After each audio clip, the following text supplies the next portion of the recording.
துலாம் ராசி. துலாம் ராசிக்கு வந்து குரு வந்து 9த் ஹவுஸ்ல 9ஆம் இடத்துல, மிதுனத்துல. துலாம் இந்த முறை வந்து குருவுடைய 5வது பார்வைக்கு உண்டான ஒரு ராசி. துலாம்க்கு பொதுவா குரு 3 மற்றும் 6க்கு அதிபன்.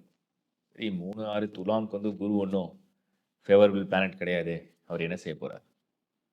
எப்பல்லாம் குரு ஒரு ராசிக்கு, சந்திரன் நிக்கக்கூடிய ராசிக்கு 9, 2, 5, 7, 9, 11 இந்த இடத்துல குரு ஸ்தான பலமாக வந்தால், அந்த பார்வை பர்ட்டிகுலரா 9ஆம் இடத்துல குரு வந்துட்டாருன்னா, கண்டிப்பா அந்த ராசிய பார்த்துருவார்.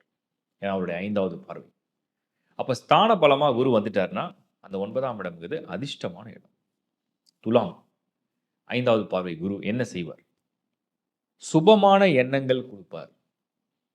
இப்ப நீங்க வந்து ஒரு டார்க் ரூம்ல இருக்கீங்க. வெளிச்சமே இல்ல. சன்லைட்னா என்னன்னே தெரியாது. திடீர்னு ஒரு நாள் வந்து உங்களுக்கு வந்து ஒரு டோர் ஓப்பன் ஆகுது. இல்ல ஒரு விண்டோ ஓப்பன் ஆகுது. வெளிச்சம் வருது. லைட் வருது. லைட் வந்தா தான் நீங்க முதல்ல நீங்க யாருன்னே உங்களுக்கு தெரிஞ்சுக்க முடியும். ஒளி அது வந்து காட்டும் வழி. ஸோ அந்த லைட் அப்படிங்கிறத பார்க்கக்கூடிய நேரம்.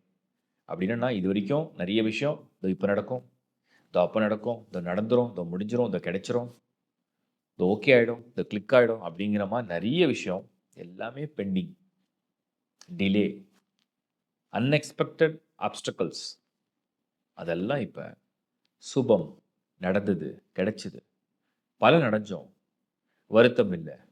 அப்படிங்கிற சூழ்நிலை தான் இந்த குரு பார்வை உங்களுக்கு முதல்ல செய்யும். முதல் வீடுங்கிறது உங்களுக்கு நல்லா தெரியும். உங்களுடைய தலை, உங்களுடைய அறிவு, உங்களுடைய புத்தி.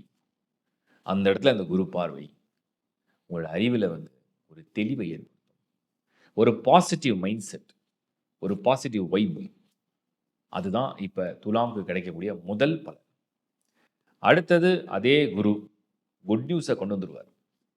ஸோ உங்க ராசிய பார்க்கறதுனால, அது மேல இருந்த அந்த களங்கம், அந்த வருத்தம், அது தேவையற்ற பிழைகள், அத சரி பண்றாருன்னு அர்த்தம். ஒரு குட் நியூஸ கொண்டு வராருன்னு அர்த்தம்.